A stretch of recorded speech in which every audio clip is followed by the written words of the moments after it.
ఏదైతే గ్రనైట్ ఉందో ఆ గ్రనైట్ రాయి మొత్తం ఇట్లా పెలుసులాగా శిథిలీకరణం జరిగింది.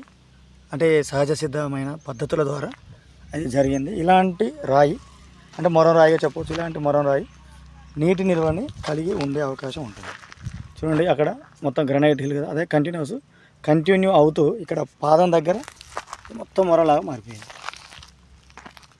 ఇవి ఖచ్చితంగా నీటి నిల్వలను కలిగి ఉంటాయి. ఇది ఒక వీన్ కూడా ఫామ్ అయింది చూడండి, సన్న గీతకి ఉంది కదా. ఇలాంటి రాయి ఉన్న దగ్గర ఖచ్చితంగా నీళ్ళు పడే అవకాశం ఉంటుంది. మొత్తం బండి సార్ మా ల్యాండ్లో, కానీ గుట్ట మీద వేసారు, రాయితో వేసారు, లేకుంటే కొబ్బరికాయతో వేసారు, కట్టెపుల్లో పెట్టాడు.